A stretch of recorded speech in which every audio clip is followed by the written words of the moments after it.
two, one. Hello, ladies and gentlemen, and welcome back to another exciting film journey here on Inside Movies Galore. I am one of your hosts, but today we are continuing our final kind of like free-for-all month, where we covered Demolition Man last week. And this week, we are covering a film that our good friend Jake had us go on about. So why don't you tell us what film you chose and go ahead. Jake? Very good. We'll be covering a film that came out in Japan in the summer of 2019, but didn't get its proper American release until early 2020. It is a film by the masterful director of films like Your Name and 5 Centimeters Per Second, and it is the movie Tenki no Ko, or Weathering with You. According to IMDb, set during a period of exceptionally rainy weather, high school boy Hodaka Morishima runs away from his troubled rural home to Tokyo and befriends an orphan girl who can manipulate the weather. A pretty decent summation there, I suppose. So we'll go ahead and get started with first impressions, and I think I will simply move to the left. So we will start with you, Carl. Is this your first time with this film, and what are your initial thoughts? Yeah, it's definitely the first time watching this movie. Yeah, it wasn't that bad. I mean, it wasn't exactly action packed or anything, which is what I'd prefer watching anime. But it was a decent story. I mean, I like a love story, and I kept saying, she's gonna end up dying, So when it happened, I was like, yeah, I knew it. But somehow she came back, so not sure how that happened. But so that was cool, because I like happy endings. And so they kind of did, but yeah, I mean, there was a little bit of action, when we ran away from the police and stuff. That was fun. So we got a little bit of action in there. Most of it was just just like a romance type thing. Boy trying to find his way in the world and find his love with a 15-year-old girl, and he's 16, but he thinks she's 18. But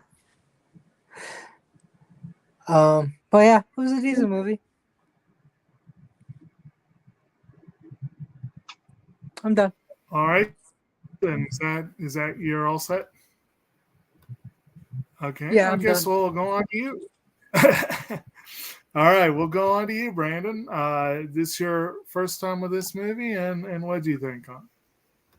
Oddly, yeah. I've always been kind of neutral to this director because it's, most of his stories follow a similar path.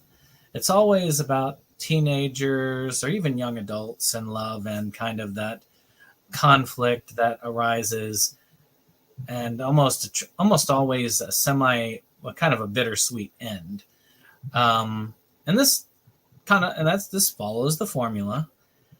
I think that it peaked with Your Name. To tell you the truth, I have not seen Suzune yet, which that might beat Your Name. I don't know. But out of all of them, I mean, it's one that I would say is a decent one. But out of my favorites of his, 5 Centimeters Per Second and Your Name, this one is okay. I thought it was decent film, very well animated, decent music. pleasant enough to watch. I was kind of concerned because I'm still not really in the mood for a lot of sad and depressing stuff. And I know it can be. 5 centimeters per second is a good example of that. So I was prepared for the worst, but it was all right. It wasn't as much of a downer as I would have expected, but had sort of more of a okay, that's interesting and to it. Still, Right. good director. I'm sure we'll cover some of his other films eventually. I know when I'm feeling having a stronger mood, I probably will put forward 5 centimeters per second. But Right. Still fun enough, and that's about it.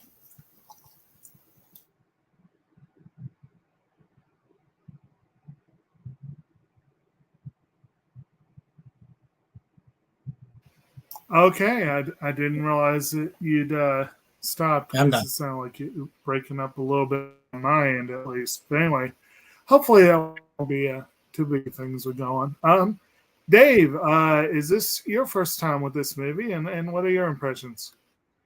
Oh, it's my first time with this direct. Well, not with this director, with this movie. I wasn't sure what I was going to watch when I go in, but when I went into it, and the pacing was kind of slow for me, at least at first, and then it started to pick up. Of course, I ended up having to, because right now, and now with the film that the anthology that I've been making, I can't really download anything into my hard drive right now, at least outright. So I ended up getting a copy that had straight subtitles and watching the watching it with the Japanese language with subtitles. So it was a little bit different because I haven't watched one without a dub in a while. But I will say this: there was a song that was sung like around dialogue.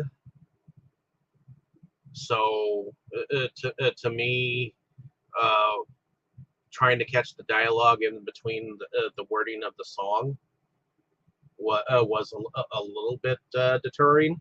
But that being said, I did like the romance that was going on in here. I did think that it could have gone a different way if they had gone the way of his boss's niece being kind of, flirtatious with Hadako or whatnot, but I guess it went a different route. So yeah, I mean, it's kind of interesting to have a character control the weather like that, and I guess it wasn't as depressing as I thought it was going to be. So it does have that flair of a romance between high schoolers going on. So it was interesting. I mean, I got more entertainment out of the cat than I did the story, to be honest. So,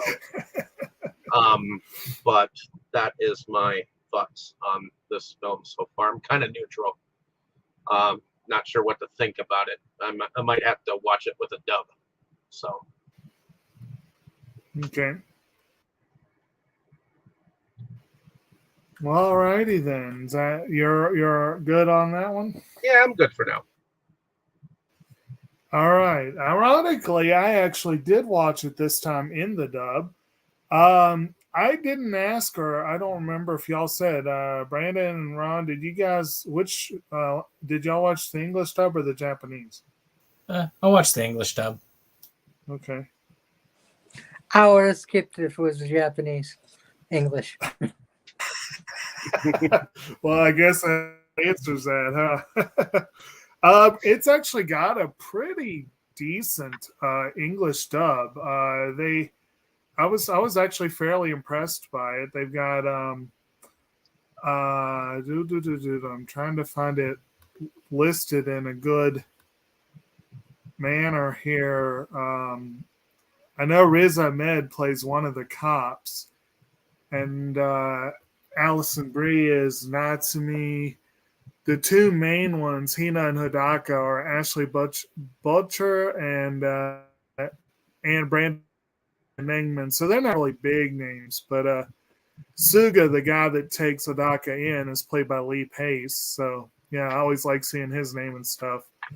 So not like a huge class. Some of the standbys, people you expect in anime dubs, like Stephanie Shea and Michael Sinterniklas, you got some of them in there, so it's pretty cool.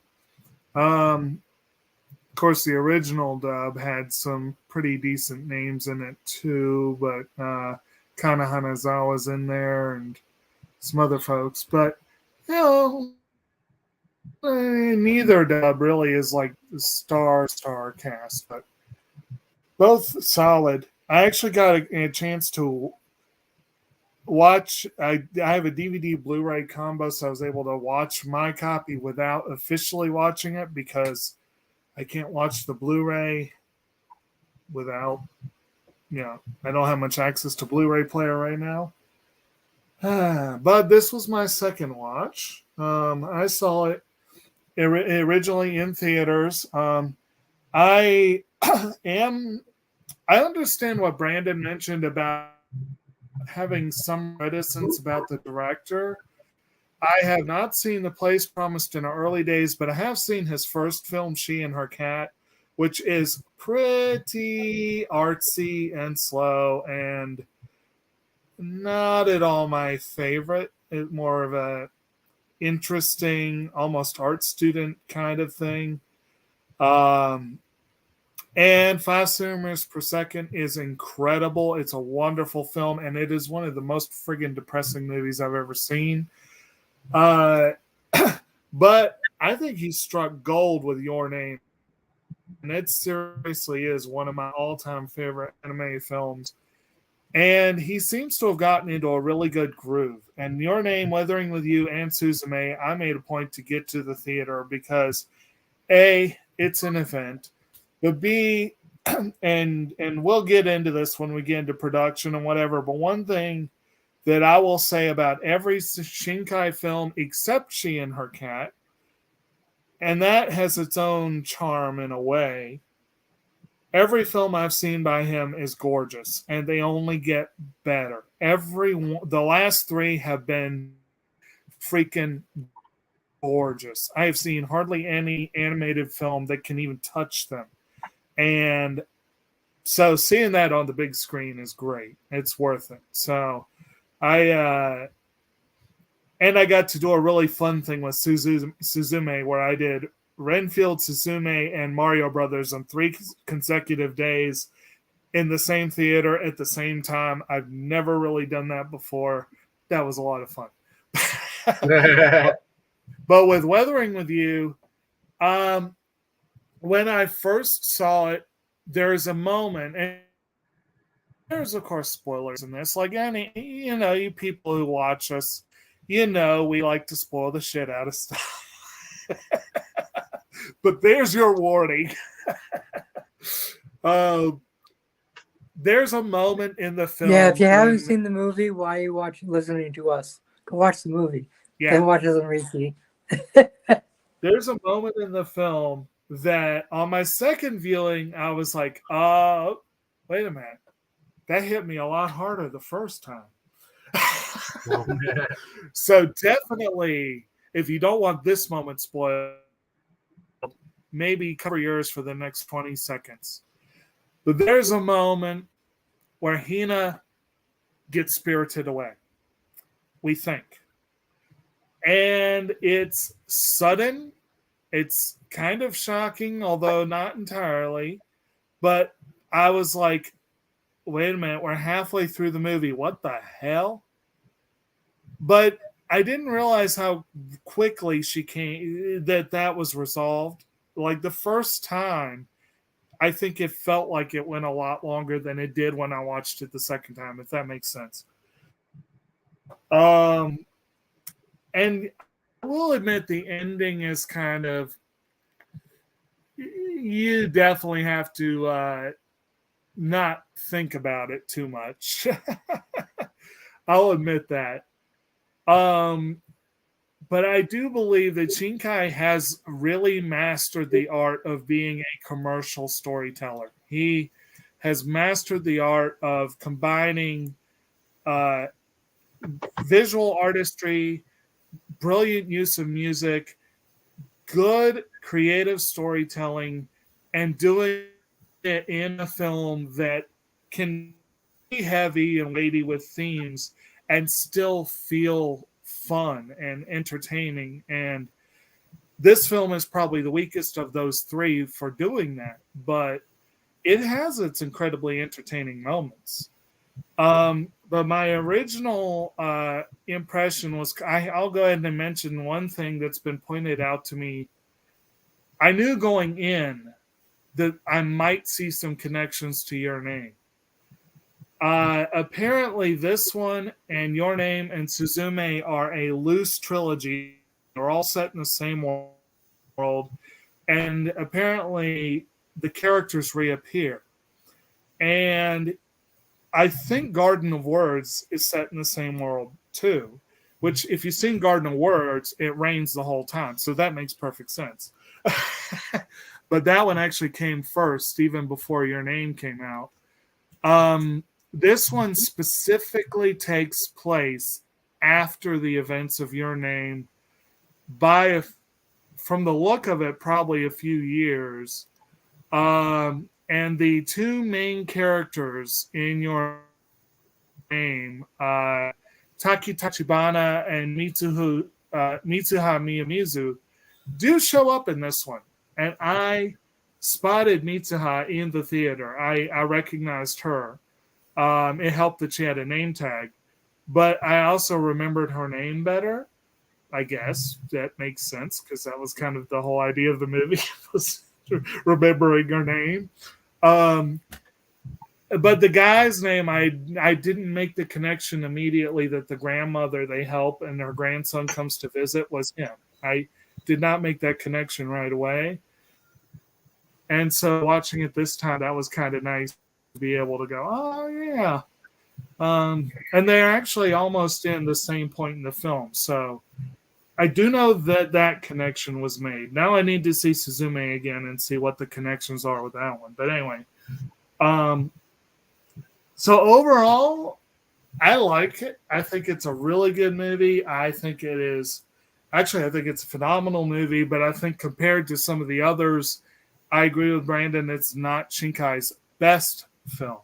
It definitely, but as we've said before, a middling film or a good film by a brilliant director is still going to be better than most of the crap that's out there. So, I would say this is a good film from Shinkai, but it's definitely not his best. It's appropriate as well for us because we're having a bit of rain here today. So, although not near as much as they forecasted, unfortunately. I don't know if you guys, Ron or It Dave, was very humid outside and hot, but it was not raining today, which was a plus. It was humid and hot. Yeah, it was humid and hot for us before the sky opened up. And when it opened up, it kind of did. Yes. But anyway, I guess that pretty much covers the initial impressions. So we'll go into it.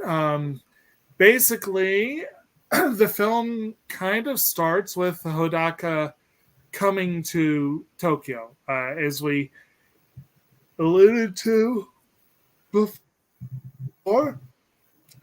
He's basically he's a runaway. you don't really know at first what's going on, but that becomes something that you figure out pretty soon. And he's taking the ferry into Tokyo. And this is where we find out that, one thing I meant to mention on my initial impression. Knowing that Weathering with You was a follow-up to Your Name and seeing the older versions of those two characters, my initial impression of Weathering with You also included this, well, damn, that made the ending of Your Name more depressing. Because that movie has a happy ending, but then we come to find out that, and then they get to spend their lives in dreary rain. And it's like, Well, they're together. That's the. Some people like rain. But the idea is Some just people like do. the end of this film, is that they're together, and being together is more important than the environment you live in. Yeah. Well, it's like at one point, Suga says, I would sacrifice a person if it made everyone else happy. And, well, yeah, at the end, they decide to do the opposite. So it's like, The needs of the few, but I do like the needs of the many. What's that? Just like in Star Trek, the needs of the many. Sorry, the needs of the few outweigh the needs of the many, as Kirk said to Spock later. But yeah, it's so we'll get to that ending. But like I said, though, I really, one of the reasons why I loved Your Name was that it does end on that wonderful upbeat note. And then, like I said, here they literally dump rain all over it. And it's like, okay, well, whatever. They do get a couple moments in the sun, quite literally, I guess you could say. So as this kid is entering Tokyo Bay, suddenly there is a downpour. Like it seems like almost as soon as he crosses into the bay, it seems like they actually know. They predict on the like, you need to get below decks now. And his dumbass decides he's going to just stand out there and enjoy it. And he does enjoy it until he slips and slides and almost gets knocked off a stairwell.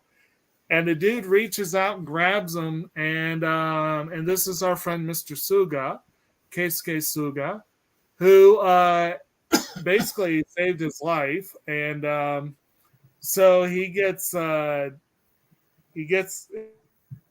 kid, who he very quickly starts calling little man, to buy him lunch, a meal, what have you. And then he bums a beer off him as well. And there's this kind of funny part where they're sitting there, and he's sitting there, he suddenly gets all pensive, and he's like, yeah, I think you're the first person I've ever saved. And it like almost kind of blows his mind. It's like, oh, that is so cool. I get. It's almost like you can hear him going like, "I can check that off my bucket list." It's like that. And so let's go ahead. And, what are y'all's thoughts on Suga as a character?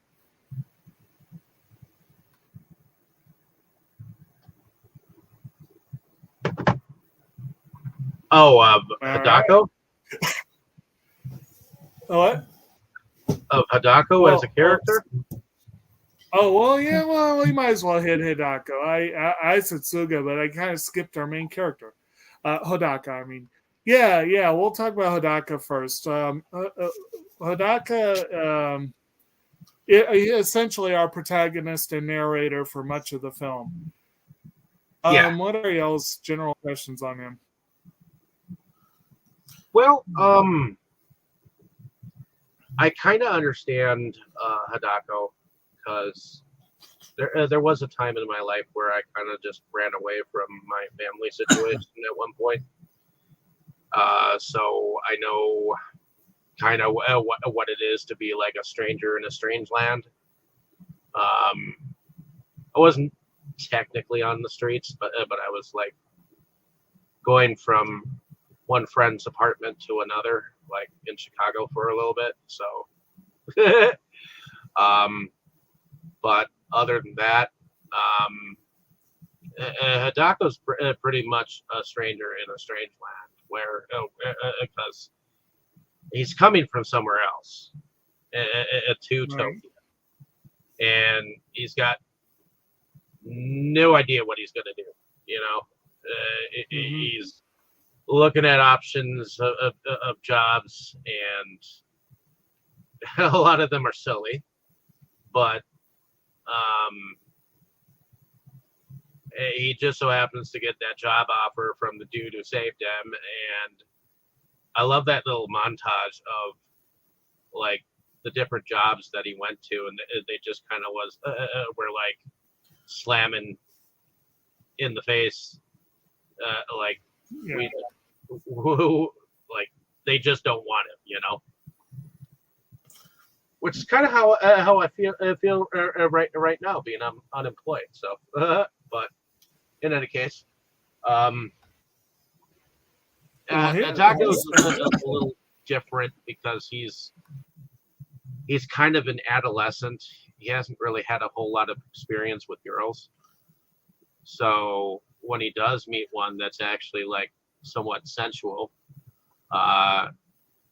he doesn't know how to react and how to like keep his eyes elsewhere.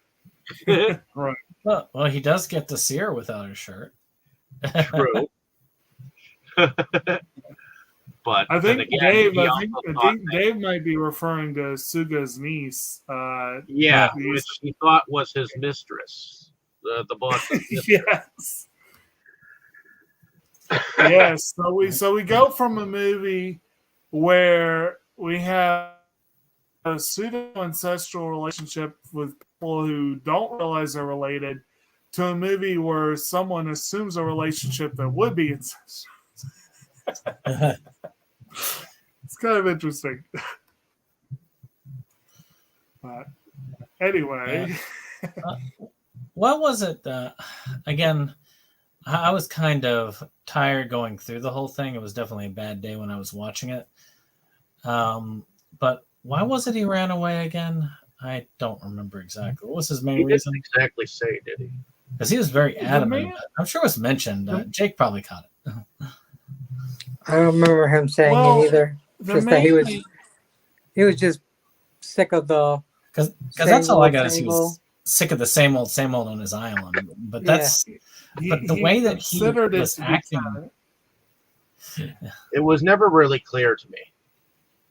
He considered it to be suffocating, like basically, and it could very well be that this is just an outgrowth of his adolescent naivety and what have you, that he thought his life should be more exciting or whatever. But yeah, and of course, once he gets to, once he makes those connections, and he gets to, first of all, working with Suga and Natsumi, and once he meets Hina and and actually even her brother, even he has things that he doesn't, and Rain, we can't forget Rain. I and I'm not necessarily just referring to the cat. I think he probably somehow does enjoy the constant rainfall. But he has things that he doesn't want to leave. So he becomes more adamant as the movie goes on because he wants to protect what he's got now. But I think at first, I get the feeling that it wasn't planned at all. It was like a sudden like decision, He may have he may or may not have planned it, but I don't think he thought it through. That's kind of the thing. Because one thing you talk about, all the door slamming in his face, one of the main reasons was that he had no ID. Like, he's not a student, either in high school or he's technically a high school student, but he ran away from it. He's not a university student. He doesn't have a work permit. He has legally no reason or recourse to be on his own in Tokyo. So that's the issue there. That's the thing, is that he could have emancipated himself, because over the age of 12, though they're trying to change it, that 12 is the age of consent in Japan. So theoretically, he could have emancipated himself at that age, but he didn't go through that. Neither did our female protagonist. So without the ID, there was no way anybody would hire them. Because my understanding, I had to look it up. It was something I had, because I was thinking to myself, like, this is Japan. They're allowed to use they're allowed to stop school after middle school. They don't have to go to high school. High school's looked at like college here. Right. And I was thinking to myself, well, he's high school age, so they should. Then I realized, oh, he hasn't legally gotten his ID. At 16, you can quit high school in the U.S. Oh, you can do that at 12 in Japan. I know what I'm saying. Here, you can do it at 16 because I did. You don't even have to. You don't. High school is looked at like college. The only like. Well, they're not going in high school at 12. Yeah. Well. But. Yeah, but that's the idea. I mean. But I think it may be, though, kind of like like here, you can work at 13, but you got to have a permit. Like it has to, and there are certain rules, certain constraints. Yeah, I worked 13 too as well. It could be that works the same way. Well, not the same way, but similarly. Like, and again, the main thing, what it boils down to, is he didn't have the right paperwork. He didn't have the right, And we come to find out with Hina and her brother, it's the same deal, that they don't have the right paperwork for what they're trying to do, which we'll get to that in a minute. But I personally, I think, and I guess it's appropriate for the movie, Daka is a little bit of a wet rag. Not nearly Shinji level, nowhere near that level, but he is painfully naive in some ways, but he's just kind of downbeat. Like, he, again, not the worst that I've seen, but enough that it kind of, you kind of get the feeling that he intentionally moved to the rainiest place on earth. But I don't know if y'all think the same or not. I don't think he entirely thought about the weather, like moving this way. So, right. All right. And then, what's up? To me, when people make plans to move elsewhere, they already have a job in mind or a job set up. Not always. Not always. I know people that are much more impulsive than that.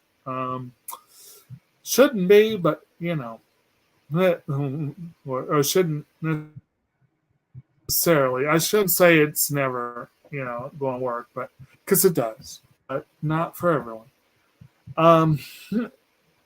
So he and like I said, Suga offers him a card after he gets his free meal, and he's like, if you ever have any problem, look me up.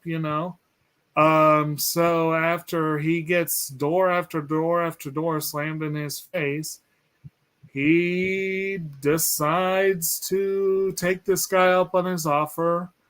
At the very least, go see what's up, because he's been blowing through what minimal savings he had, just trying to keep warm and off the streets, really. And it didn't take him long. The beer that he had bought Suga for helping save him, he was like, "God, is this beer expensive?" Yeah, I think it was it 989 yen, if I remember that correctly. Yeah, which I think that's about $10. Is that right? Or yeah, is kind of pricey for a beer. But at any rate, what are y'all's, like I said before, what are y'all's thoughts on Suga generally as a character? He's a character a lot like, I've seen that type of character before, kind of like that laid back, almost bum-like character. Devil May Care, but has a more serious side to him, Right. that kind of delineates how he is older than the others. I mean, I've seen similar characters. Shoot, even Evangelion had a similar character in some vein, though he was a lot more serious when you looked at his background. It's a cool character type, and it's fun in the movie. Well, Eva, I'd be more inclined to think of the who's the woman that Shinji and Asuka room with?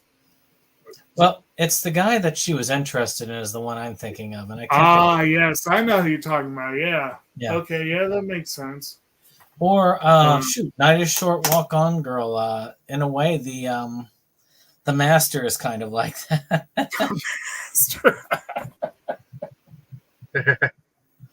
Though on the less serious end.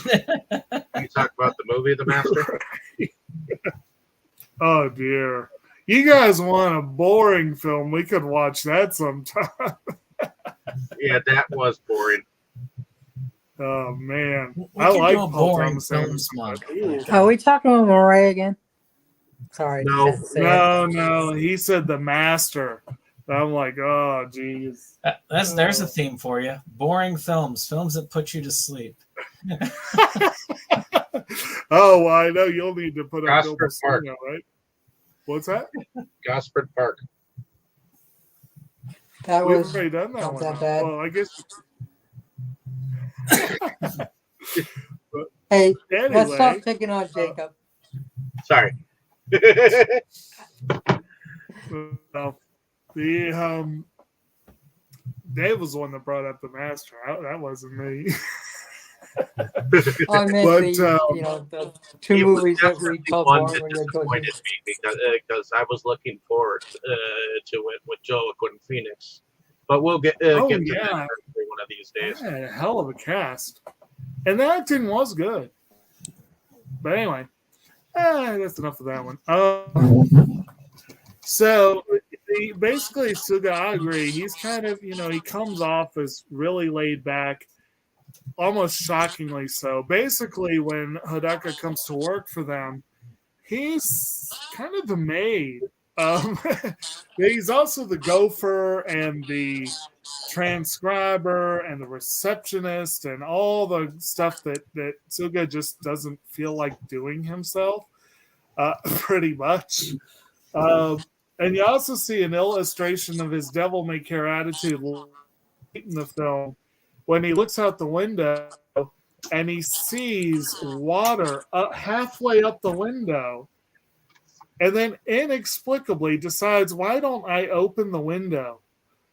And ends up flooding their entire office. It's like, what are you thinking? It's just, but you do find out that there's more to him. You eventually find out he has a daughter, and he very, very rarely gets to see her. You find out that his wife passed away, and he's still pining for her. And so it's kind of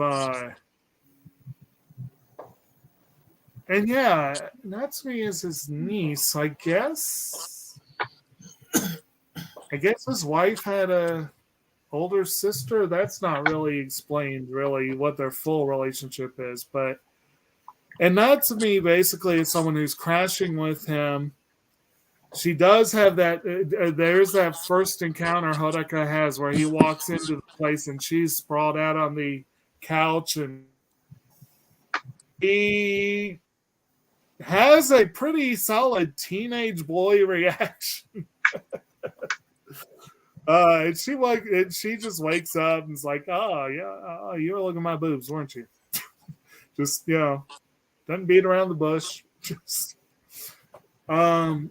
And she, of course, is also kind of the odd jobs person / reporter in training, because they're theoretically a news organization, but basically what they do is chase tall tales to write articles for, I guess the American equivalent would be something like the National Enquirer or something like that. At least that's the impression I get. Definitely not the stuff you would Society expect. What's that? A society rag. Essentially, you know, the tabloids, basically. They're tabloid reporters, really. Two-headed alien born inside an illegal alien or something like that, you know? Yes, exactly. Something like that. Jesus has been cloned in several different places. Yes. And so what are y'all's general thoughts on Natsumi as a character? That aspect I like. I wish they could have ran around with that a little bit more. Just to go outside a broader spectrum. Like I could have seen them go a little X-Files a little bit before they got into the whole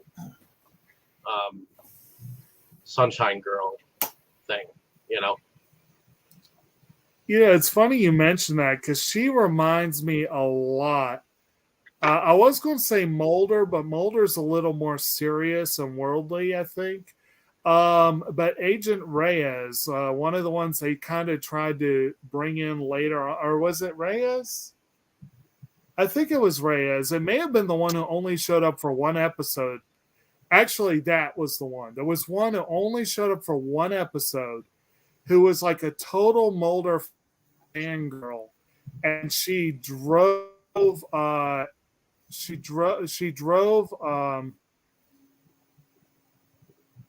geez, I'm drawing a blank. The guy Patrick Wilson. Doggett. She drove Doggett nuts with her fangirlness. Honestly, I think Natsumi reminds me of her because she is almost a fangirl for the kind of stuff she's reporting on. You know, you see her get really into it when you go see, you know. So, yeah, I think that's kind of a fun. And actually, Suga is more like Doggett. He's more like, yeah, I don't really believe in this stuff, but you know, what can you do? You got to do the job. You know, I don't know if that works. Is that what you were thinking, Dave, when you said X-Files, or are you? Yeah, that's what I was thinking. I wish they could have ran with it a little bit more, so that maybe they had a few exploits underneath their belt before he found Miss Sunshine Girl. So yeah, I don't know. That'd be kind of fun.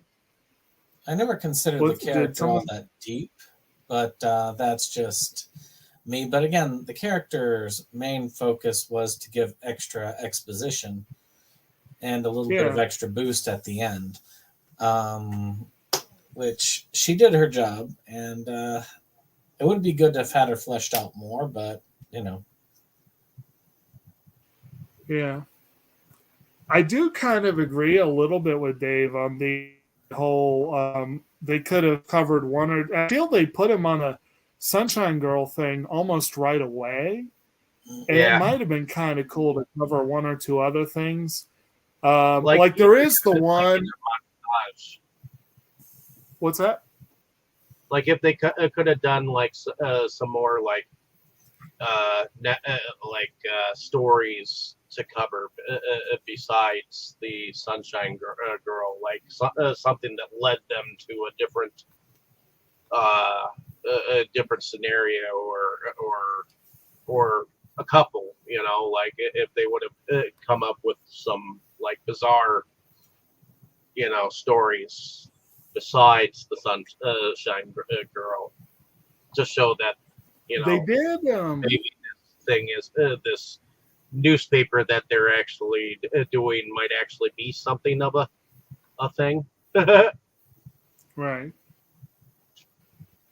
I think the actually that's a you could, if we're going with the X-Files angle, you could kind of compare these people a little bit to the Lone Gunmen, because that's kind of, I think that's what their shtick was they would write these articles. But they did a lot more research and took it a little more seriously.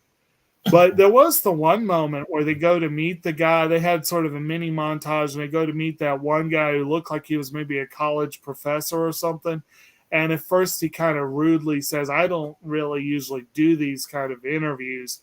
And then it flips to a scene of him just animatedly talking about these things in the sky. And, at first you kind of get a strong Mulder vibe of talking about aliens and that kind of stuff. And then, but there are things in the sky. That's part of the thing that's going on is, there are hints that there are like whole worlds up in the clouds that we barely know. And they do a lot with that angle, but maybe they could have done more, I guess, maybe. Oh, they could have connected to some of the previous films as well. Yeah. And actually, that may be part of the. I'm trying to remember, because unseen forces and kind of weird, crazy stuff that, there's a lot of thematic connections with this one in Suzume, and I'm trying to remember specific connections, and I'm having trouble with the specific connections. But I think that was another. Really, all three films do deal with the supernatural. They do deal with things that could have very much interested the X-Files. But your name, you got time travel. That's a pretty big thing, and so it's good times. So basically, yes, we keep talking about the Sunshine Girl. When Hodaka is wandering around Tokyo before he goes to join this this company, shall we say, he is eating basically soup broth at a restaurant, kind of a fast food type restaurant. And I can't remember if it was McDonald's or if it was just something like it. And you have this cute waitress who comes up and sets a burger down in front of him. She's like, here, have this. Don't tell anyone. Yeah, so she hooks him up. And so he remembers the act of kindness and probably remembers her because she's cute. And a little bit later, he's out walking. Oh, another thing that happens during this time is he picks up a gun. Basically, he's harassed by a guy who is works for a hostess club, and he was loitering outside the club. He gets harangued and dropped and pushed against a trash can, and while he's cleaning it up, he finds a gun. And, well, what does one do in that situation? Well, obviously he keeps the gun. Yeah. And I think later, like, he went to the restaurant right after that, and apparently getting the free food made him think it was a lucky gun. At some point later, he says he kept it because it was lucky.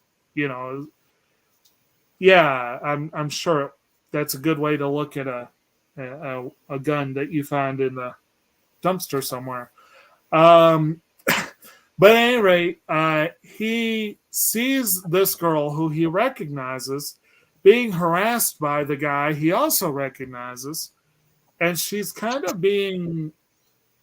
It doesn't look like she's being forced into the club, but she's kind of being forced into the club. Like you can tell that she's ambivalent at best.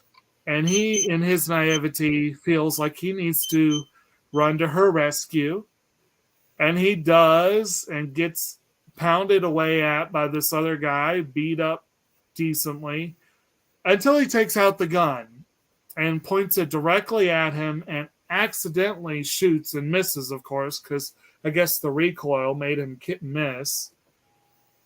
And she freaks out, grabs him, and they run away together. And they ended up running basically to the place that she eventually says, "This is, where I became a Sunshine Girl." But yeah, she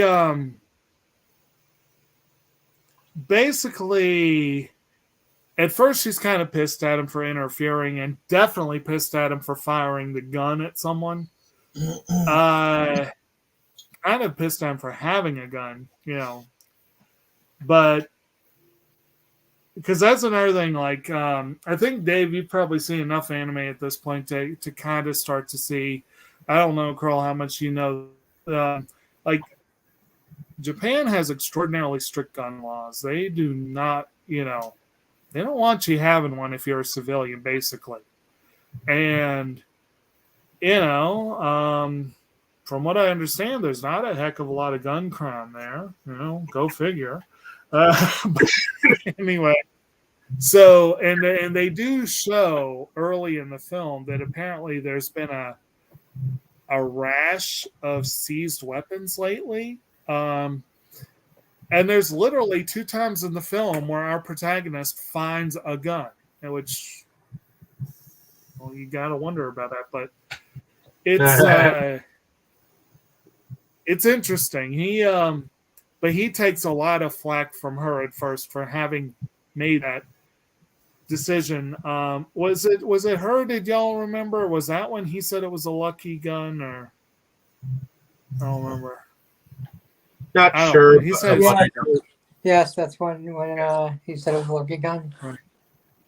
I know he But scared the basically- shit out of the dude. Yeah, I did that. You'd be scared too. And I believe that's also when he drew the attention of the detective that ended up starting to pay attention to him. Not immediately, but later on we see that the detective goes to talk to that guy from the club, and he runs away. He thinks they're after him because he did something wrong to one of the girls. And they finally catch him. They're like, "No, dude, we have this tape. You're on this tape. What?" Yeah, but basically I guess they were looking at security footage. I don't know if someone reported the gunshot or if there was another reason they needed to look at the security footage or whatever, but they saw the picture of what happened.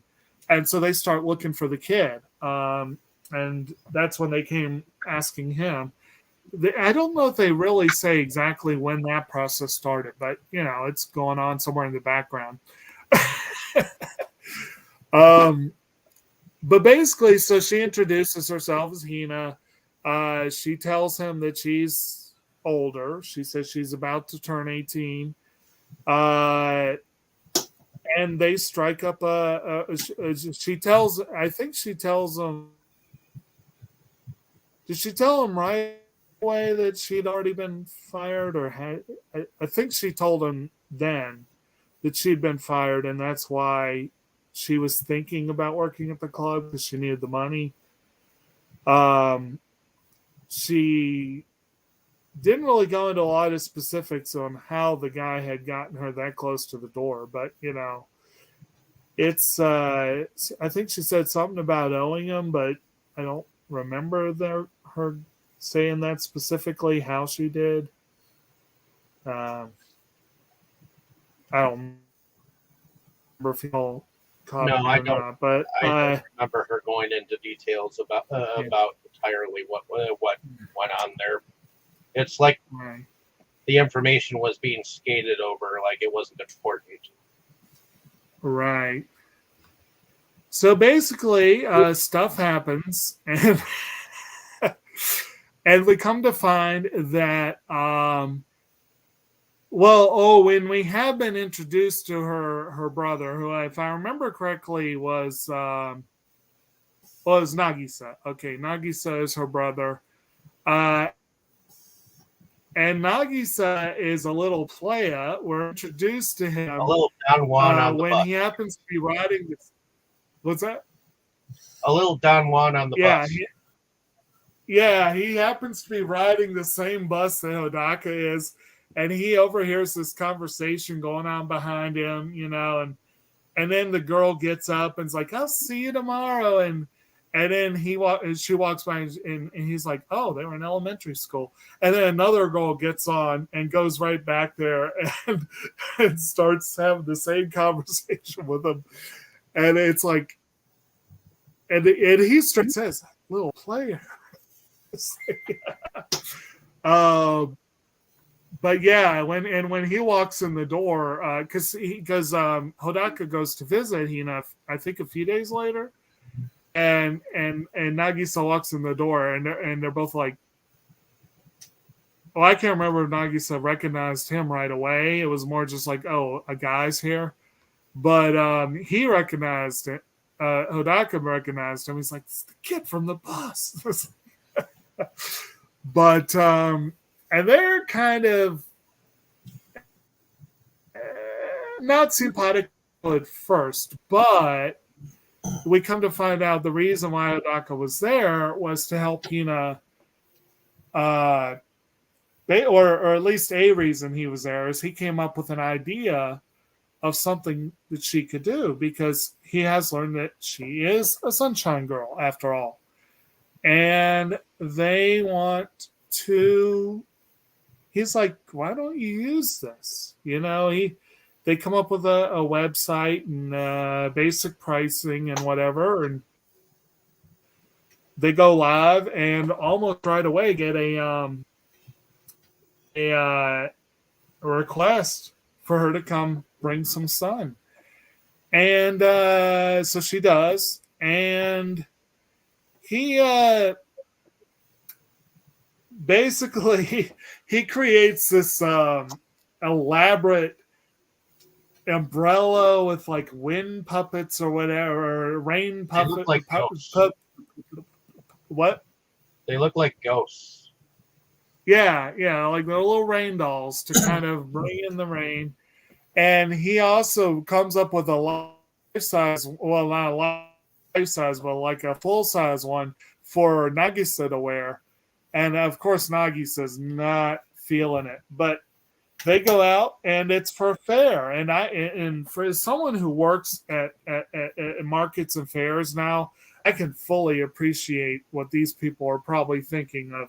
Oh, God, no one's going to come out in this rain and just...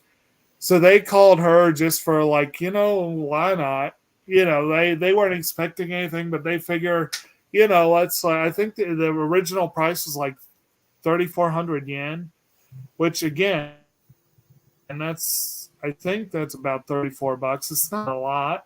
It's about a market stall fee. So yeah, why not? Why not? And it works. And they're so thrilled. They give like a huge bonus, and they're like, "No, it's worth it. You guys will have business now." And their business just kind of takes off. What these idiots were doing on the wherever they were watching from. Right. The bonus came as because the guy said, "Oh, because you look so cute." Ah, yes. The basically, yeah, we come into a little section where we get to see a number of the I guess we could say satisfied customers. And again, one of them is Humi Tachibana, who's this kindly old lady, who again we come to find out is the grandmother of the protagonist from the previous film. But she had asked for a a kind of a nice day for her to try to send up smoke for the grandfather, basically. And while they're there, Hina's like, "Oh yeah, my mother passed around the same time," and they send up smoke for her too, and they hang out and they have a really good time doing that. And we see some of the other people they've helped too. There's like some amateur meteorologists that want to be able to see. I just wanted to mention really What's that? quick is earlier in the film, Hadako actually went to a manga store and paid for a shower. I thought that was kind of strange. Yeah. Like, do they just have showers like for rent in Japan? I guess. Well, it depends on where you go. But there will be places where you could do public showers. But I mean, it rained so much there was a free shower outside. All right. Let's go find a nice little yeah, alleyway. that's a little bit different. Here in the States, you've got places where you can get public showers and baths. Truck drivers get them. Yeah, it's called the YMCA. Or pilot. Yep. But anyway, yeah,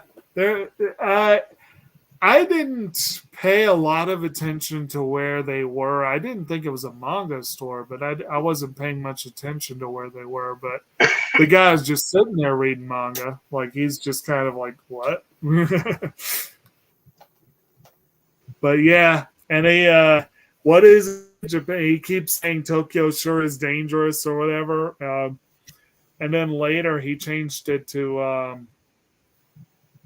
I can't remember what he said. Tokyo sure is wonderful. It might have been what he said that the last time, but it was a little different. But so basically, you get to see like, oh, there was like a comic convention and some cosplayers wanted sunny weather.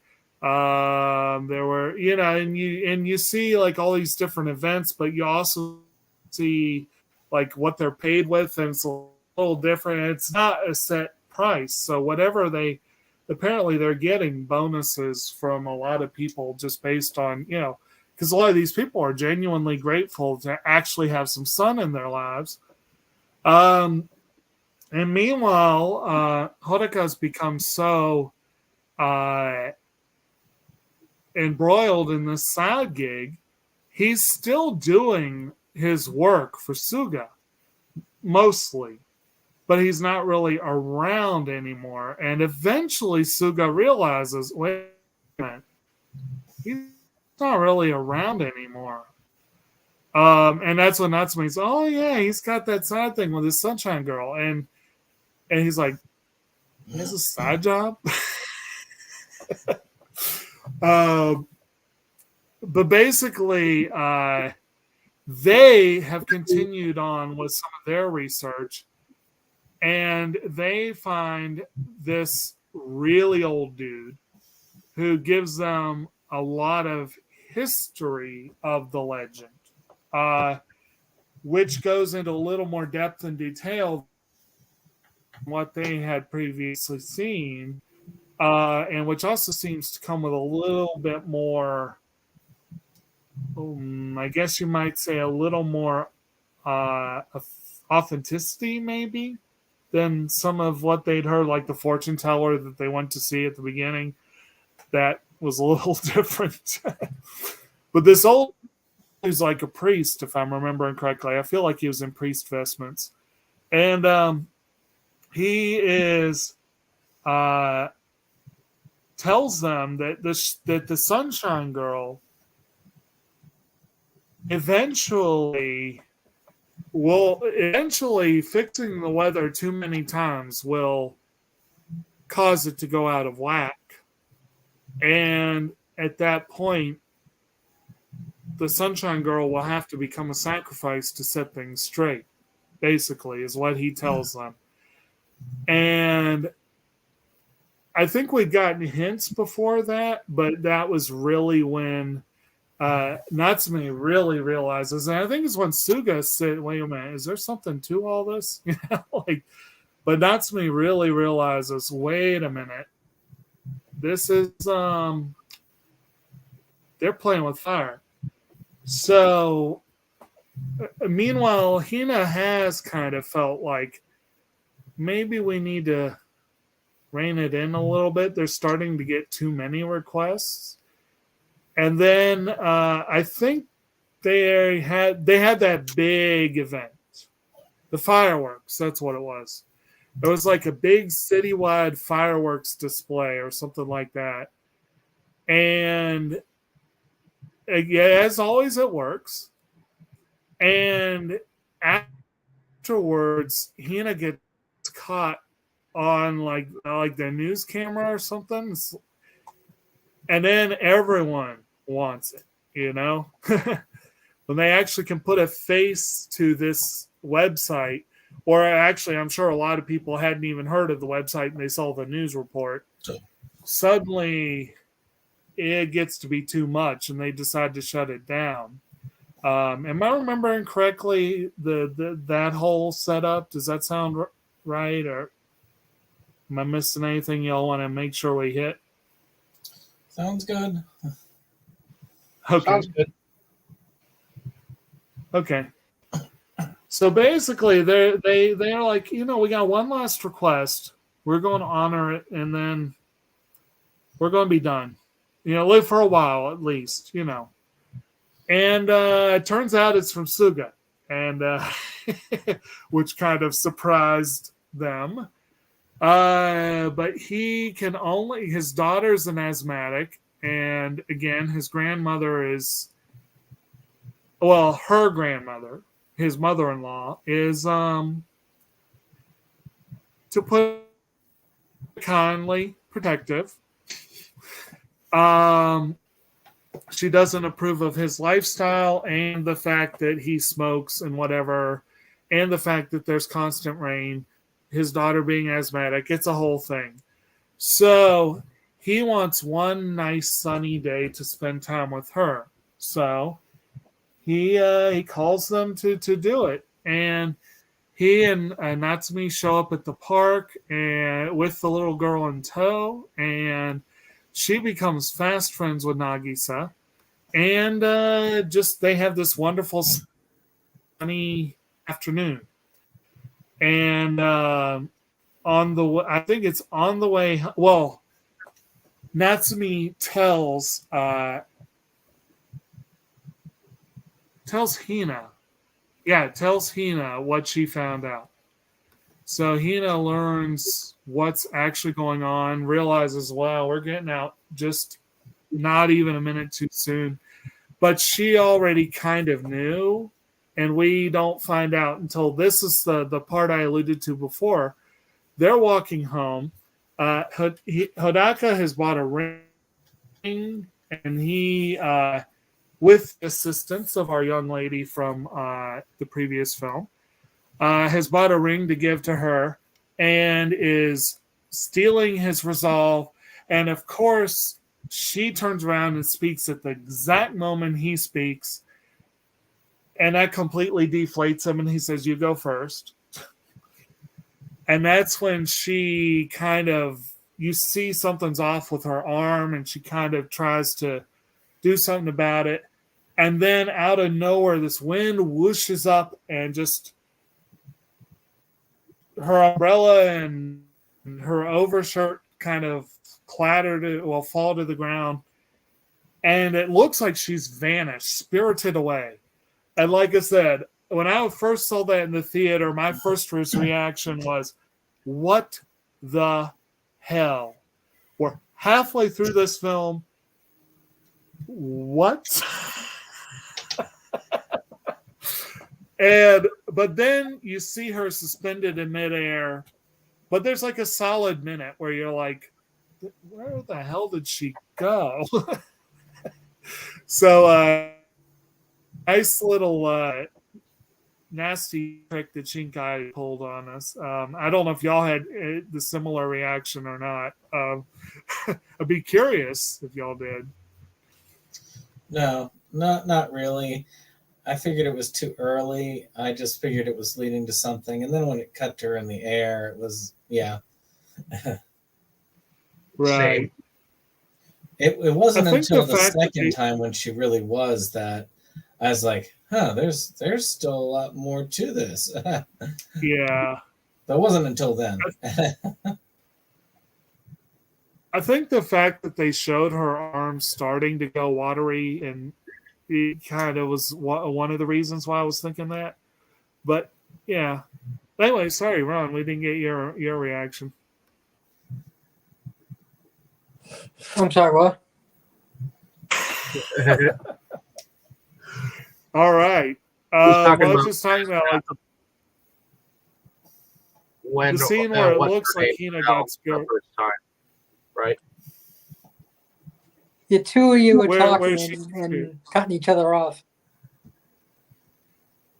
Go ahead, Dick. Where the part where Hina disappears the first time.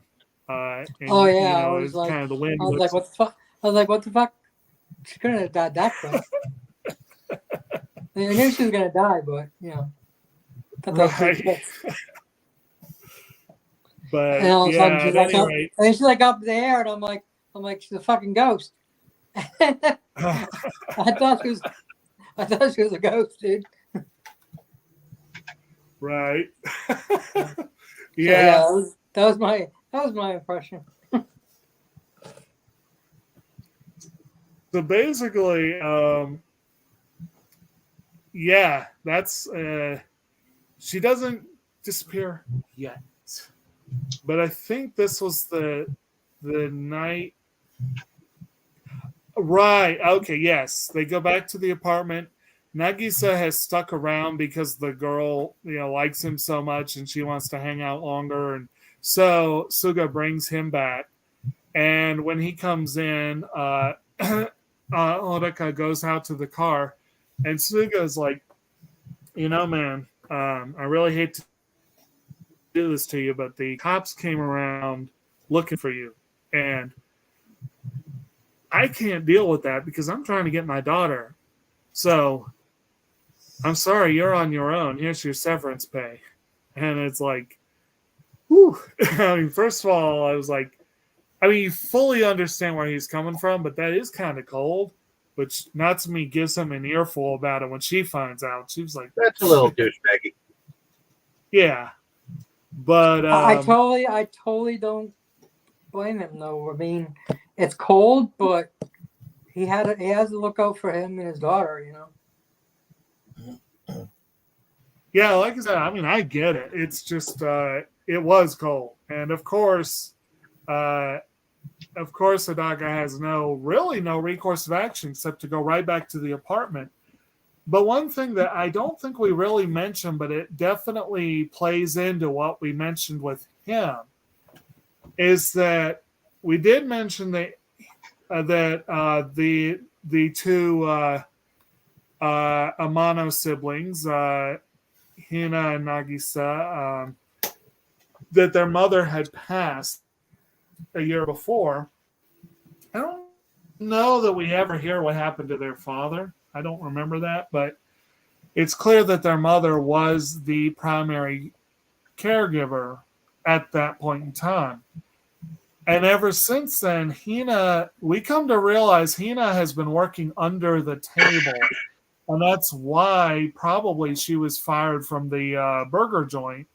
Not because she was giving away free food, but someone found out she didn't have the right documentation and probably was also underage for that particular. I'm a little less clear on that, but she definitely would not have had the right documentation. But she also does not have the right. She's not old enough to be a primary caregiver herself, which means that while she might be able to live on her own, she can't keep her brother with her. he would be taken in by the state because he's still fairly young. Even though she was 15, she could live by herself. Yeah, well, like we were saying earlier, like at least under certain circumstances. I mean, there are some high school age kids. Well, because there's some high school age kids that, because again, high school is like college in Japan. You have to pay to go to high school. Really? And sometimes, like colleges, they go to high schools in different areas, and sometimes they have to live on their own to do that. It's not as often as they make it appear like in the anime. Well, but I know that some of the other stuff we've watched, Magic High and stuff, but I don't know. I just find it weird. It's a near constant trope in anime, and even though they do exaggerate it a lot, it's got to be based on something. You know what I mean? Like, there's a kernel of truth there. But basically, what is that? They have to be 18 to watch like their brother or sister or something. Well, I'm not sure what the legal age for guardianship is, but I'm pretty sure it is here. Brandon, you probably know more about this than I do, but I think you have to be 18 to be a legal guardian, right? Yeah, according to what I was looking up, because it got me curious when I was. Yeah. This whole thing got me curious on that end. So yeah, legal guardianship, unless they're married. If she's married, right? Which yeah, and they're legally trying to fix that because they're kind of that age of 12 for consent is getting a lot of them a little bit leery, so they're thinking about raising that. Right. If I'm not mistaken, I think the age for marriage and the age of consent are not the same. Oh yeah, it's a higher for marriage, but I think it's like 14 for marriage. So it's still, I want to say low. I'd have to look it up. I thought it was 15 for girls and 18 for guys. I could be wrong about that, but anyway, so she would still be old enough to get married if she's 15. But it's still, that's the thing is like, they're in a very precarious situation. Some of their neighbors are aware, but it's not gotten to the authorities yet. So that's one thing that we come to find out. But while he's staying the night, this is also where she does expose more of herself to him. And you come to find out she has been disappearing. Like it wasn't what we saw in the arm probably was not the start of it. It probably started somewhere you couldn't see. And so she was probably already kind of aware of this. But it was extensive by the time of that evening. It was extensive. And it was clear that something's going on. And then in the morning, he wakes up almost feverish, sweating from a really intense dream. And from comments that you hear from everyone that day in the film, she apparently appeared to a lot of people as she was disappearing. She disappears overnight, but Hodaka and Nagisa both had dreams about her, and a lot of other people did too. And then, of course, before he and Nagisa have a chance to react to her disappearance, the Fuzz is at the door with child services, basically. And they are there ready to apprehend this hooligan runaway and this child that needs to be a ward of the state. And the other girl who's also a hooligan for flouting the law. And they don't know where she is. They can't find her. And so they're like, okay, we'll go ahead and get the other two. And Hodaka, to put it mildly, does not make a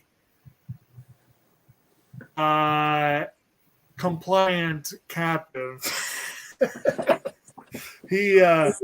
is basically trying to wriggle out of their grasp from the moment because he wants to go find her. He wants to save her. That's like all he is thinking about. And he's saying these things that they think are insane because really they would sound insane to a random person. Meanwhile they ship the brother off to to his little. Of course, this is where he finds out that she's 15 and not 18. Yeah.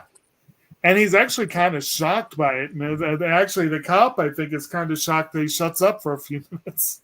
Like he's just kind of, oh, I was older? I didn't, because really she does come off as fairly mature. She's definitely nowhere near as naive as he is, or at least she's better at hiding it. She does have, what's that?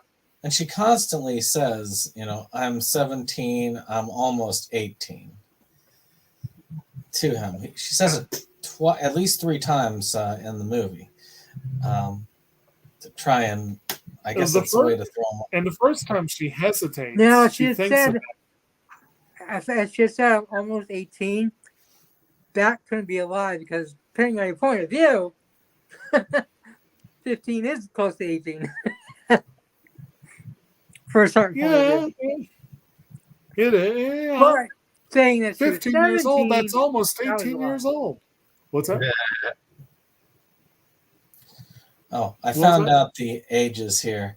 So you can technically be on your own as early as 13.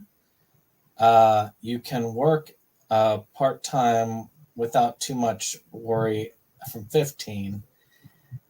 But to get married, the age is 18 with men, 16 with women. Okay.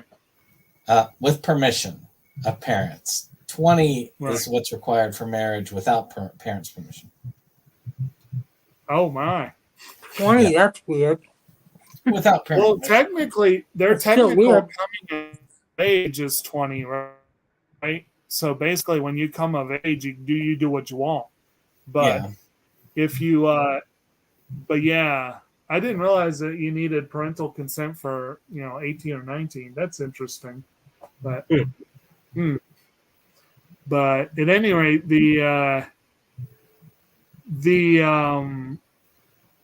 so here starts the quest to get her back. And meanwhile, it is a gorgeous sunny day. It's hot. It's worth mentioning that the night she disappeared, it was cold and snowy. And this was the middle of August. So cold and snowy in the middle of August, that's some weird ass weather. But it is hot. Isn't August wintertime in Japan? Sunny. What's that? Isn't August like wintertime in Japan or something? No. Japan is very similar climatically to much of the eastern U.S. Tokyo. Oh, okay.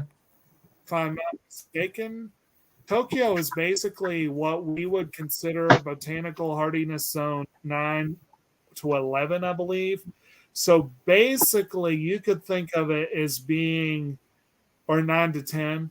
So you could think of it as being kind of like maybe almost the equivalent of like Tampa or Panama City, Florida, or Jacksonville, somewhere in that ballpark. Maybe New Orleans. Like that's kind of the humidity and heat we would be talking about in Tokyo in the middle of August. From what I understand, what's up?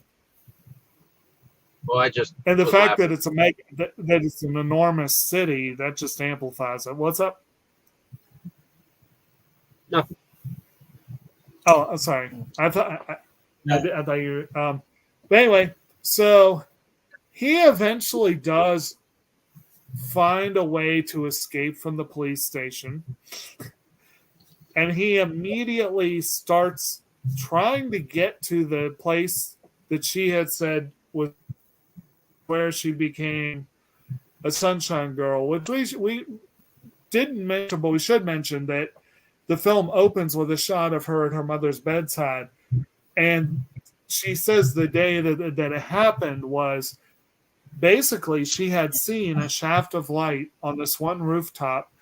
She went up there, she walked through a shrine while praying with all her heart for the rain to let up so that she could have one last walk in the sun with her mother. I don't recall that they ever say if that actually happened or not.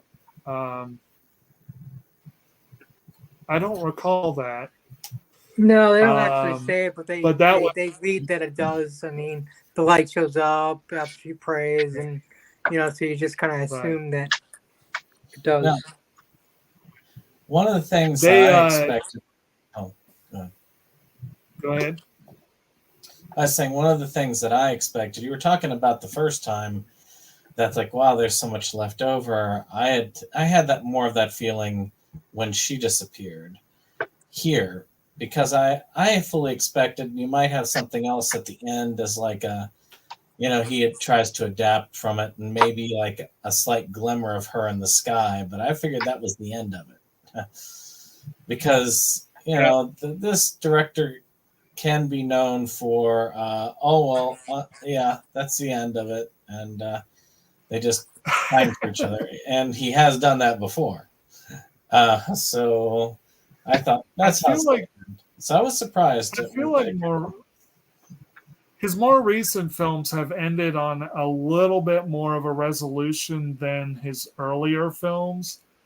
Because one of the reasons 5 centimeters per second is so depressing is because it doesn't give you that hopeful ending.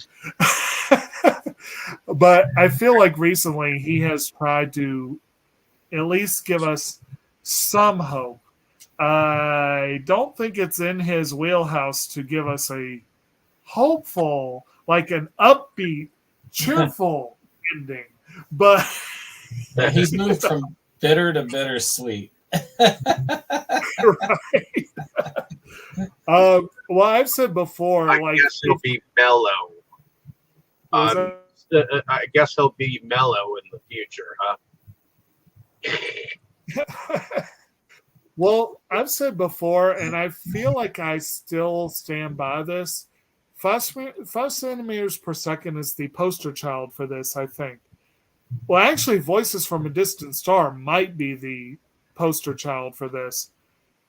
Makoto Shinkai seems to be obsessed with the distances between people. Like, he is all about exploring what separates us and whether that distance can be bridged.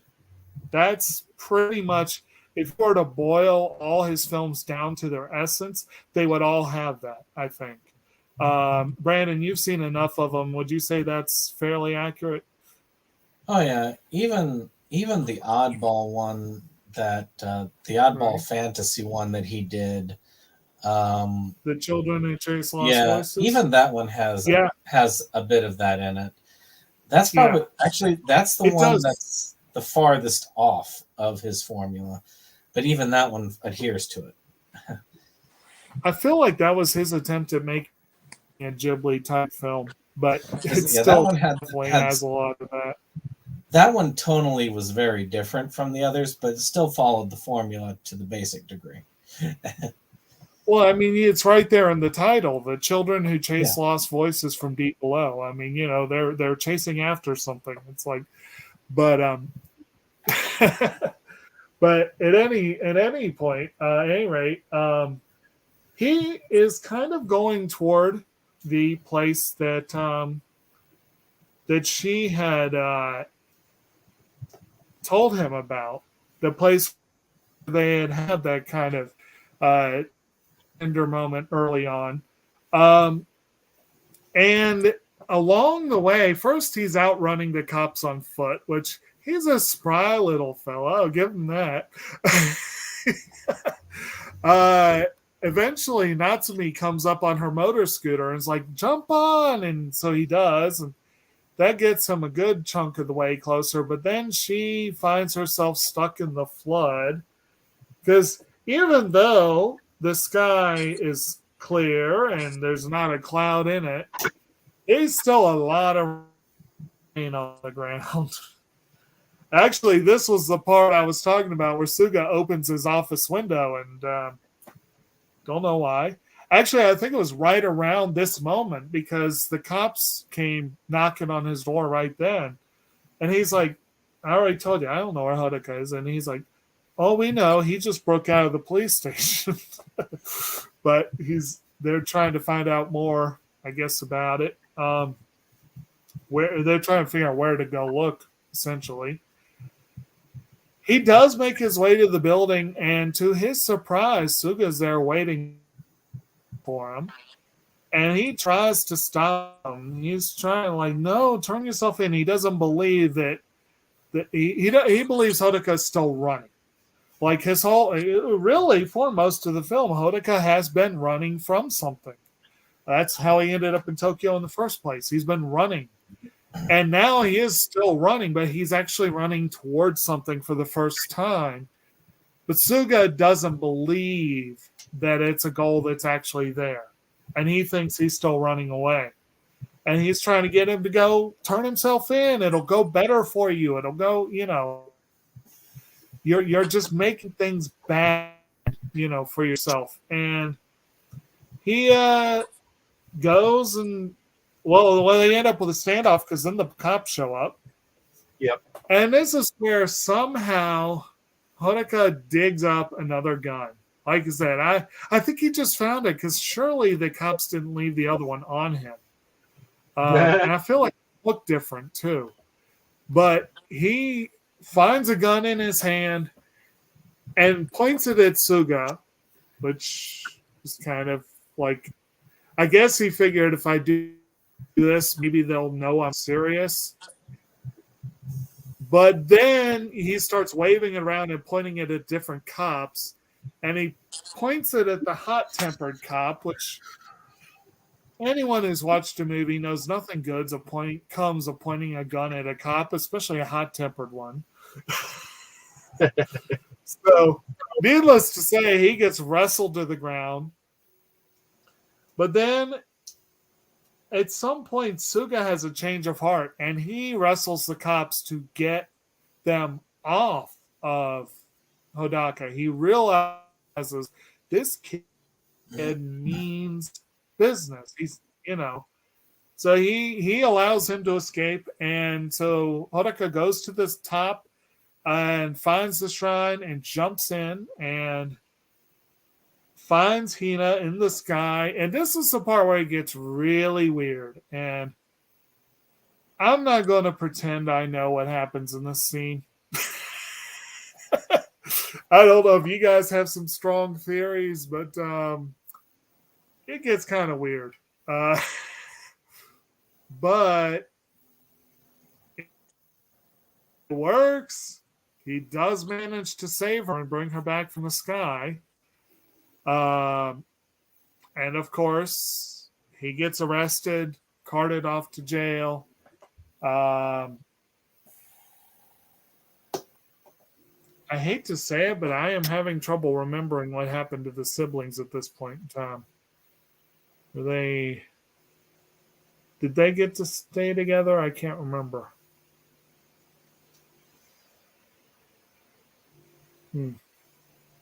Anyway.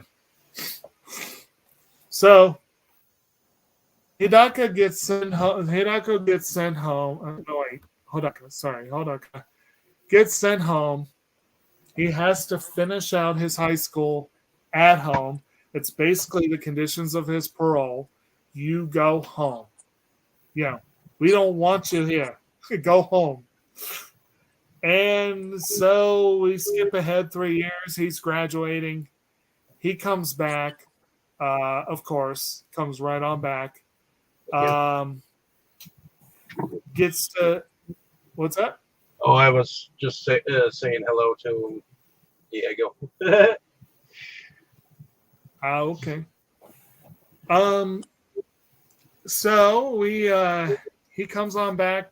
He makes his acquaintance with everyone, and he kind of hems and haws about going to see Hina because he doesn't know what she'll think. I don't really know why he was so afraid because he had to stay away, and he did basically save her life. Meanwhile, though, Tokyo has been under constant rain. Like before, it was crazy, but now it's constant to the point where most of the city is now underwater. And one of the people he goes and visits with is Fumi Tachibana, the kindly old lady who had to leave her home because it was flooded. And she now lives in an apartment uptown. And she tells him, she's like, 200 years ago, most of the city was underwater anyway. And we just changed it. And basically, nature's taking back what's hers. And that's another theme you see now and then in Shinkai's work. It's not as strong as it is in the Ghibli films, but the idea that nature is the boss and that we're just kind of here, definitely, I feel like this is one of the films where it's strongest.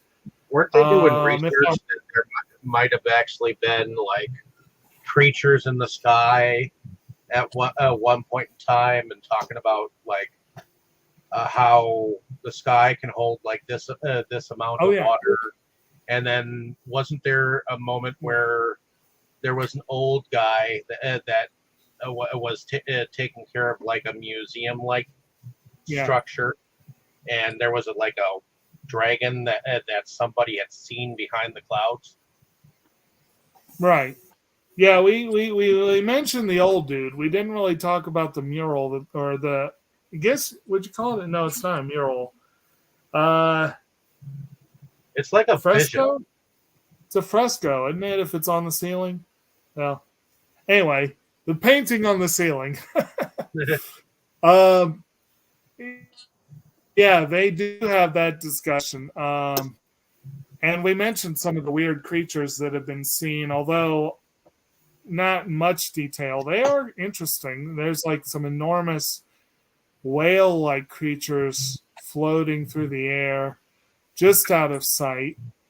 And this is, again, a theme that's touched on, but in a different way in Suzume, where the creatures actually come from underground. So that's but it's a similar sort of idea of something that's just out of sight that most people are ever going to see. But might be analogous to sort of like the Lovecraftian old gods and whatnot, something like that. But the ones in this film, I would say, are a little more benign, other than the constant rain. But yeah, it's interesting. So they meet and have a wonderful, happy ending, and it's right at the end, just like with Your Name. It's right at the end. You if you didn't wait till the last 5 minutes, you'd think they didn't end up together. But and then we go into the credits and so on. So that mostly covers the plot and I guess the major characters. Did y'all have anything that you want to hit that we missed, glossed over, or what have you before we go into production?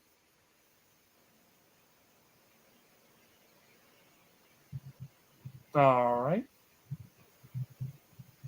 Not that I know of. I think we've covered most of it. Okay.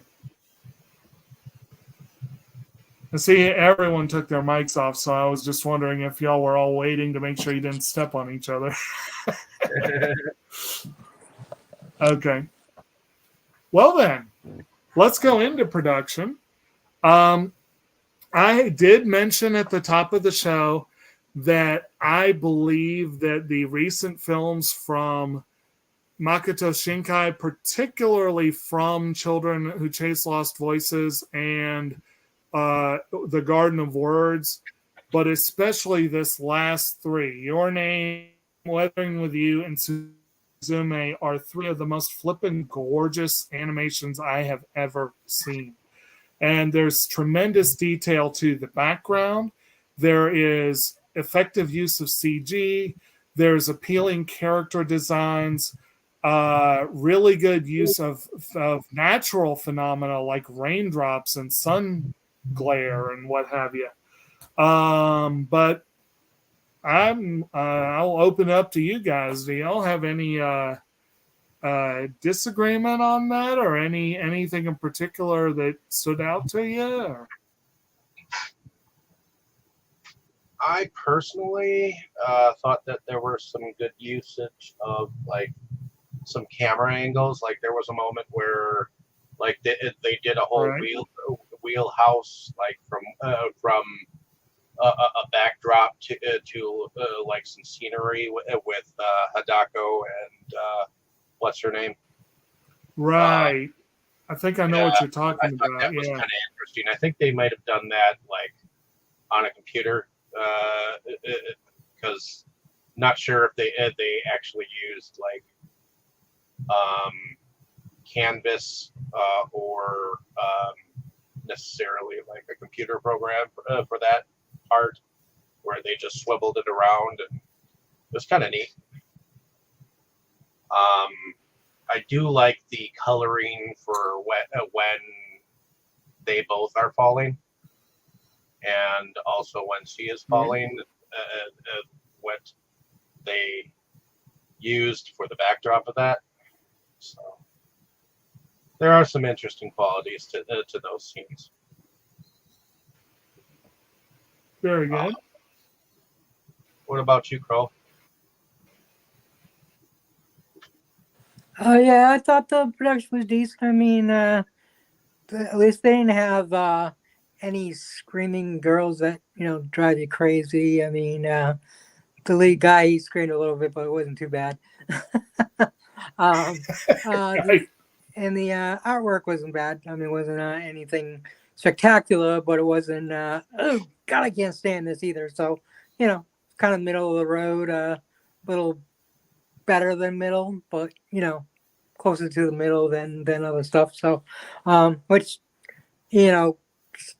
going with some of the Japanese anime I've seen and couldn't reason I stayed away from anime, I'd say that's really good, considering some of the other stuff. So yeah, wasn't anything awesome, but yeah, it wasn't a deterrent at all. So that was good. It did add to the story at least. All right. What about you, Brandon? Yeah, I've got nothing really to say on other than this is his work. This is what he does.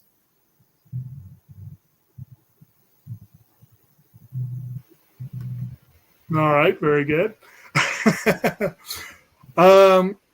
Okay, and I think that's the. I guess I covered it for production. Okay, and for music, this is the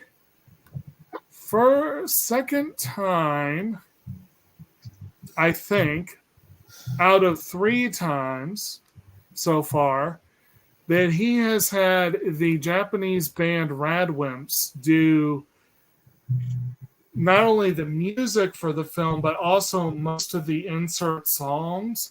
This one did have a couple of other pop songs inserted that were not by the band, but most of the theme songs are by them. And almost all the songs in Your Name were by Radwimps. And I think Suzume was more of a mixture, but they do the music and the themes. And so it does give a coherent musical sound, I think, to his more recent ones. And I personally love it. But what are y'all's take on the music for this one? I actually think even though most of the songs were in Japanese, I actually liked it. Very good. I can't say to which one that I liked better, like because I think one of them was like a couple of them were sung by females, and then there was one that was sung earlier that was sung in a female voice, where you could actually tell it was a male voice this time. So I thought that was different, like a slower male voice. Right. So more haunting. Mm-hmm. So I don't know. It's haunting. If I could listen to the soundtrack again, I suppose I could pick it out. But very good. Yeah. Actually, one of the really cool things, I didn't spring for the full, like, fancy one. For this one, I just got the Steelbook. But I had that really gorgeous, fancy special edition for Your Name that actually did come with a full soundtrack. I love it when movies do that, and it's way too rare that they do that. More movies should do that. But that is a soundtrack I did listen to a few times. But anyway, and I can guarantee you a couple of the songs from Suzume and the music from Suzume are going to be contenders in this year's Versus Awards. But anyway, as well as many other aspects of the film. So I guess if you guys had some comments on the music, or otherwise we can move on to favorites. But did y'all have any specific comments on that?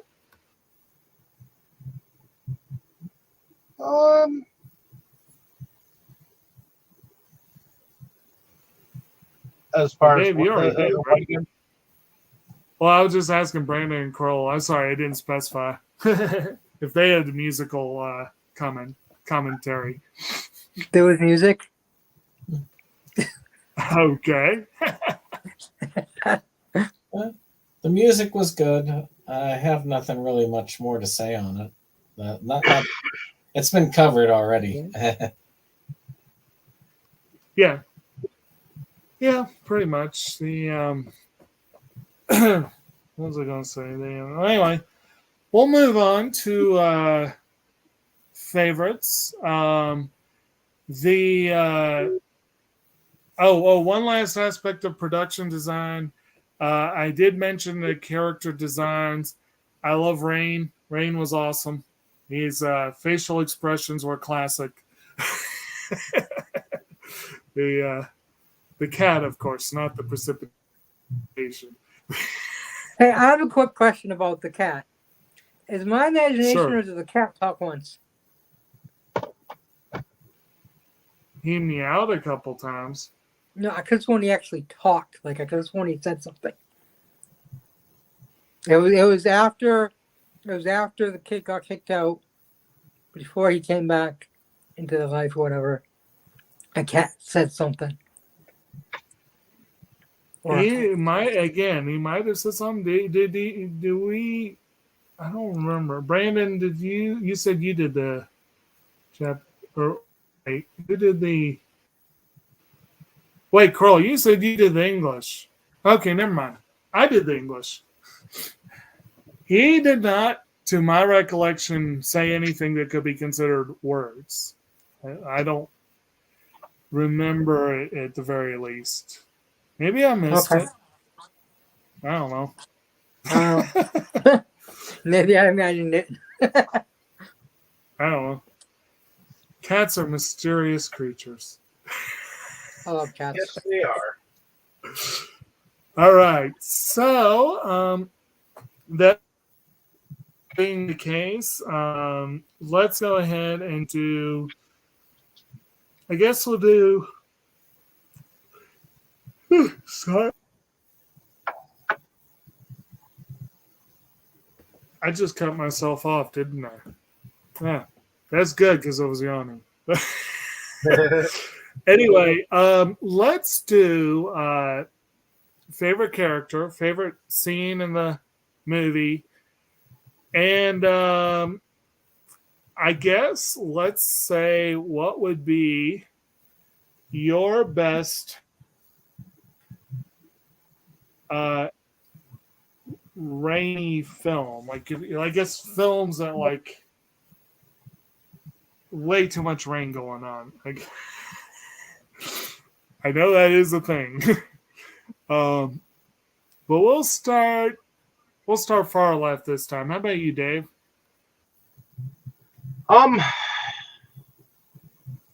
Favorite character, I would have to say is, I would have to say is the Sunshine Girl. I thought she was an interesting character. Okay. Favorite scene? Oh, there were a couple that I thought were amusing with Hadako, like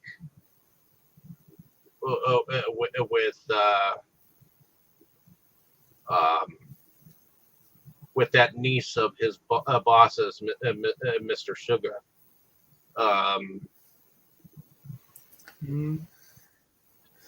Where his eyes would stray from where they should really go. And she even caught him. Hey, you're looking at my boobs. And then afterwards, she was like, he's funny, you know? And I do like that it ends on a good note. I do like that ending scene. The fact that he's able to like be with her, and he's all excited, and so is she. So, as far as favorite rain movie, I would have to say Crawl.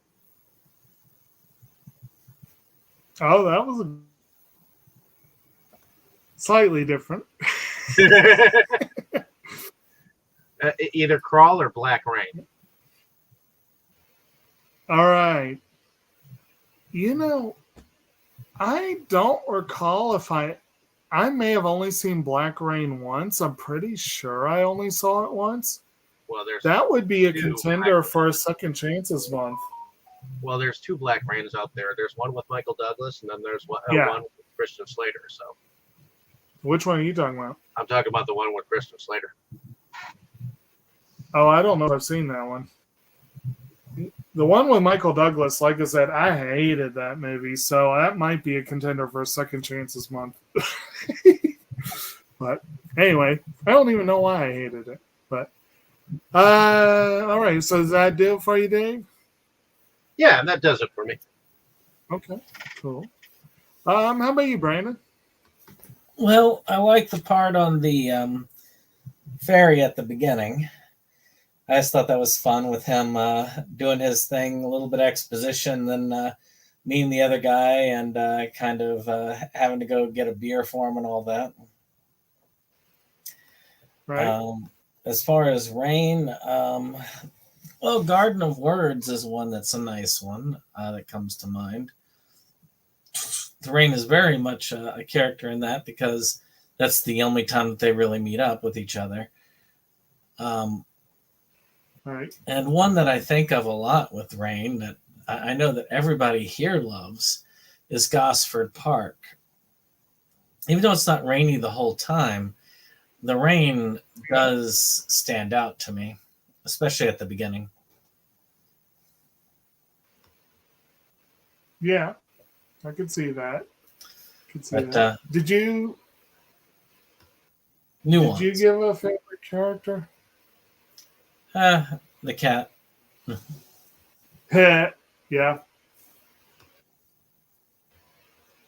New Crawl?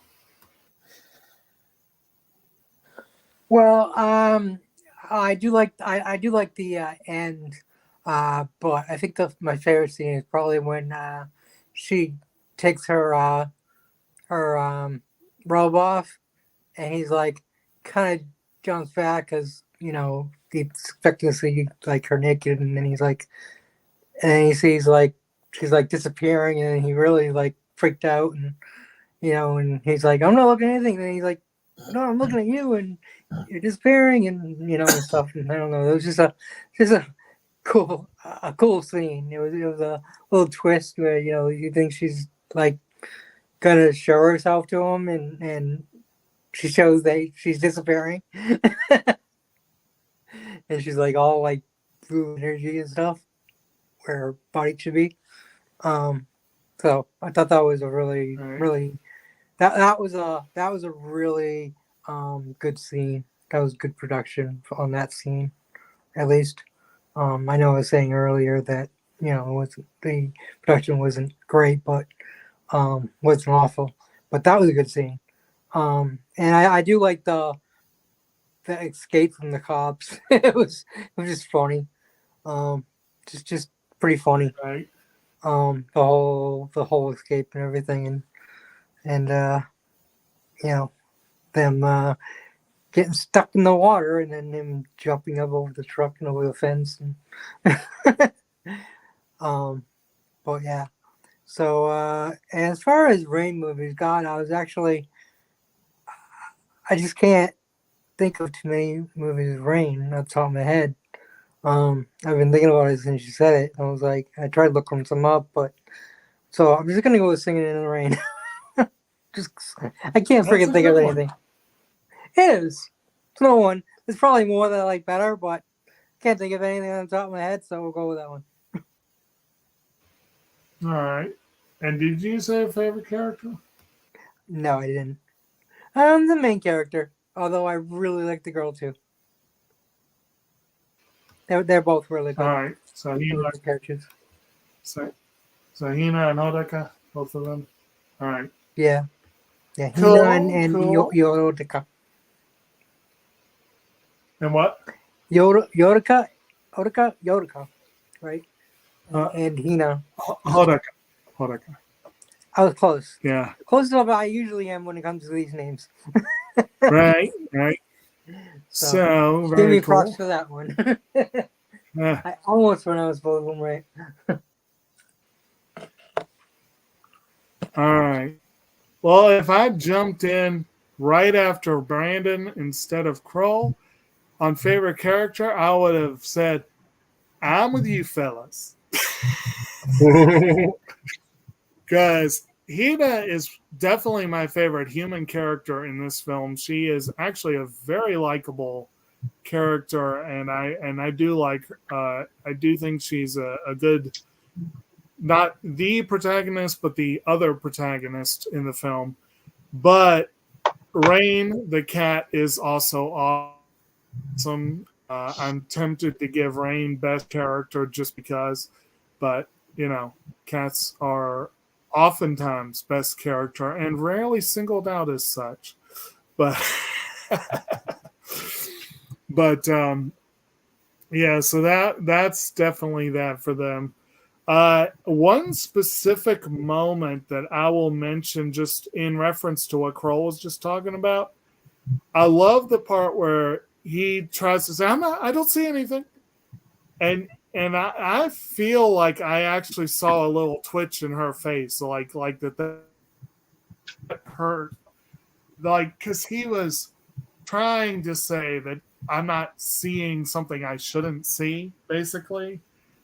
But not saying you don't see anything when the person in front of you is literally disappearing is probably not the best choice of words. And Right. But like you could tell the way he said it. He wasn't saying, yeah, I'm not seeing anything because she was disappearing. He was saying he wasn't seeing anything because he thought she yeah, was naked. right. But So, it's like I said, it and was then not he the best choice realized of that she was words. actually disappearing. So yeah, it was a poor choice of word. But Yeah. again, to his, Yeah. he reacted with the words before he actually Yeah. saw what was happening. Right. So But as this is what most decent gentlemen would probably do is jump up like, I'm not seeing anything, and and then realize, yeah. and then actually see that, oh, I'm really not seeing anything. Well, like I said, this was a good example of character animation because, again, I swear I saw her twitch when he said that. Like, that actually, you could see that was like, yeah. But anyway, I'm gonna have to cite. There's a lot of little. I say this all the time, but there's a lot of little moments. But a couple of my favorites are some of the people they help with their sunshine days, like the little the little moments, like where they made. I really, again, given my current employment, I really love the part where they made it sun for the market festival thing, and then when we get to meet the protagonist from Your Name. The guy, it was more because the grandmother was such a delightful character too, and that was just a nice scene. But I did see Miyamizu again. I remembered seeing her in the theater. I liked that because I was like, oh, this is cool. This is a nice little tie-in here. But I also really do love the very, very ending. The very end was great. It was a wonderful note to end it on. And most of the scenes with the cat were great. Most of the scenes. Tiny little. He was a tiny little cat at first. He wasn't tiny at the end. Actually, that was one cool thing. That was one after the 3-year jump when he comes back and he goes to meet Sugu and he's like moving up in the world. Like literally, he's no longer in a basement. He's like actually in an office building with actual secretaries. And Rain is still there, even though he groused about the guy bringing in a stray cat without asking. I guess Rain became his cat. And, well, it was a fat and happy cat. Well, a fat cat at the end. You never once saw Rain smile per se.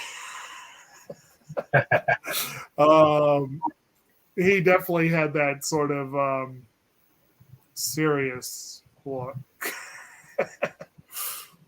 But anyway, I guess that about wraps her up. I thank you guys for giving this one a go. It would have been nice if we got a few more along, but 4 is honestly more than I expected for this movie. So I guess we can do Brandon, you have the schedule set for next month, right? Yes, next month is basically a pure birthday month. Really, it's Dave and my birthdays. So since we've updated the rules to 2 movies per birthday,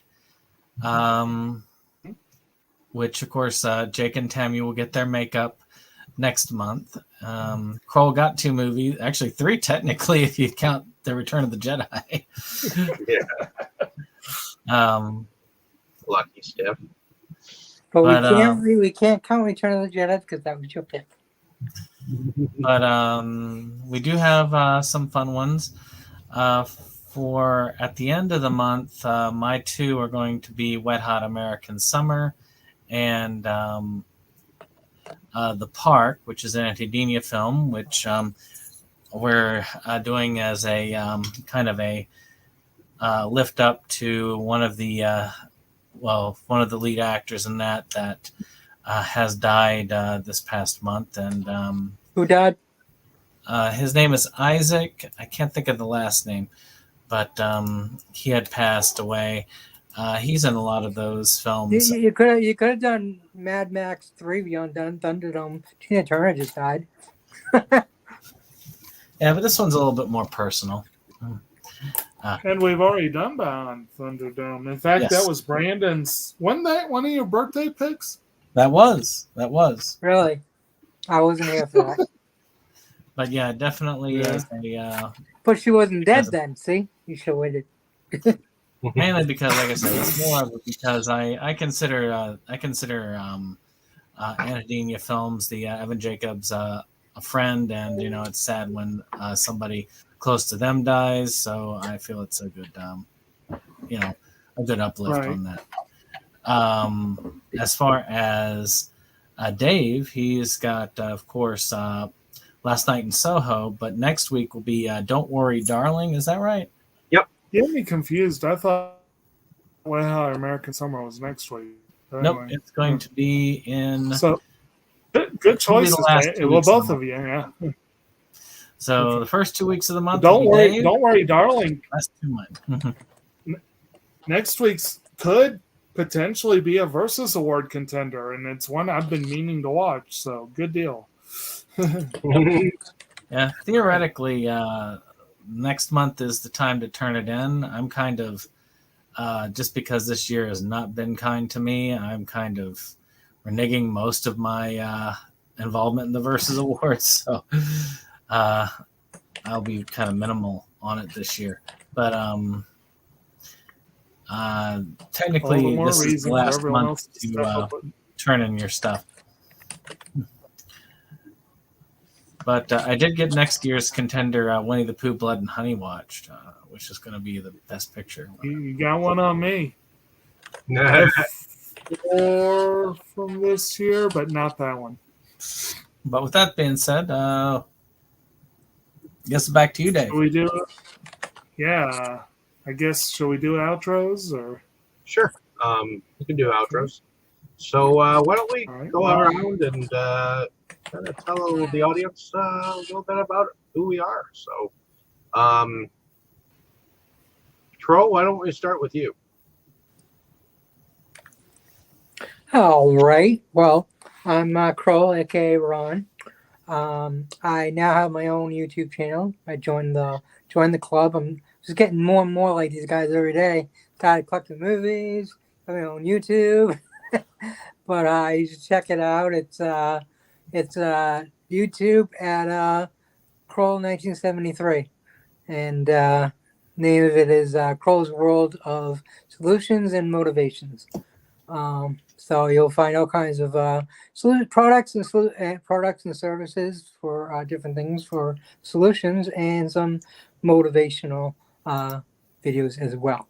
So I'm working on more of those, and check it out. It's a good time. I enjoy making the videos. About 50, 60 videos right now. So most of them are shorts. The one motivational isn't a short, but the rest are. It's fun making them. I never thought I'd make them or enjoy making them, but there you have it. So check that out. And of course, I have the YouTube channel because I am marketing those products, like I said, and services on my blog and on social media. So I'm on Facebook and LinkedIn and Twitter and TikTok and Snapchat, and probably missed a couple, Pinterest. And so just marketing some awesome things. So if you want, find me and follow me and befriend me, and check out what I have to offer. Thanks. Okay. Heading over to you, Jake. Why don't you tell us a little bit about yourself and what you do?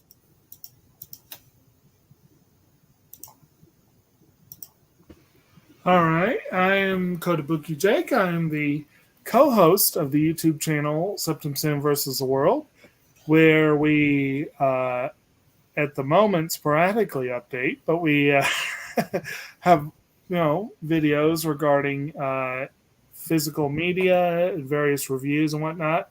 I believe we're set to do a review finally, long last, of To Love Ru tomorrow. Yep. At this point, it will not be fresh in my mind, but I've seen the season twice, so it should be fun anyway. It will. Sorry. Also, I keep very, very busy. I have a full-time gig which basically pays the bills, but also with a friend of mine. I'm the co-founder of RVA Homegrown Natives, where we grow native plants. And we are currently positioned to have hopefully a very good fall. We have a lot of young plants, and we got to see about getting them through summer. But could be good. But that's, like I said, a lot of work. But I still make time to get some stuff watched, and I'll just try to make sure I watch at least a movie a week to come on with these fine folks and talk about what we've got. This has been a characteristically and amusingly random month with the Star Wars trilogy followed by Demolition Man and then Weathering with You. It's kind of fun to cover these very different. I've seen two of the ones coming up next month, and I can tell you Last Night in Soho and Wet Hot American Summer are also very different from one another. And so it should be a lot of fun to go through that month as well. And that's one of the main reasons I do it. And it's always fun to check out things that might not have been in your wheelhouse or might have been like Demolition Man was for me, just something I overlooked and never had time to sit down and, watch. So it's good times. And yeah, I think that about does it for me for now. Okay. Heading over to you, Brandon. Why don't you tell us a little bit about yourself and what you do? Well, our channel SeptumSin versus the World has been on hiatus. 2023 has been a tough year, to say the least. But we have, recently had a couple of updates. I just edited a video for pickups that aired.